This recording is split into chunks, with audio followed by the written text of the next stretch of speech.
डिस्कळ इथं भीषण अपघातात दुचाकीस्वाराचा जागीच मृत्यू, अज्ञात वाहन चालक फरार। खटाव तालुक्यातील डिस्कळ इथं शुक्रवारी रात्री झालेल्या भीषण अपघातात एका दुचाकीस्वाराचा मृत्यू झाला असून अज्ञात वाहन चालकाविरोधात पुसेगाव पोलीस ठाण्यात गुन्हा दाखल करण्यात आला आहे। मिळालेल्या माहितीनुसार महेंद्र जालिंदर माने वय वर्ष 40 राहणार डिस्कळ तालुका खटाव हे 5 जून 2026 रोजी रात्री सुमारे 8 वाजण्याच्या सुमारास त्यांच्या पॅशन प्रो दुचाकी MH 11 BM 6476 वरून पुसेगाव फलटण मार्गावरील गाव ओढा परिसरातील जयंत गोडसे यांच्या चिक्कू बागेजवळील पुलावरून डिस्कळच्या दिशेने जात होते। यावेळी पाठीमागून भरधाव वेगाने आलेल्या अज्ञात वाहनाने त्यांच्या दुचाकीला जोरदार धडक दिली। या धडकेत महेंद्र माने गंभीर जखमी झाले। अपघात इतका भीषण होता की त्यांचा मृत्यू झाला, तसेच दुचाकीचेही मोठे नुकसान झाले।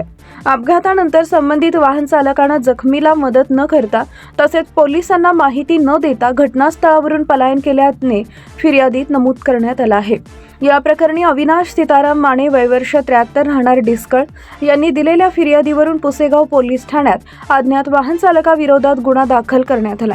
या घटनेचा पुढील तपास पोलीस उपनिरीक्षक शेख करत आहेत। आज न्यूज साठी संदीप जठार, गोंदवले।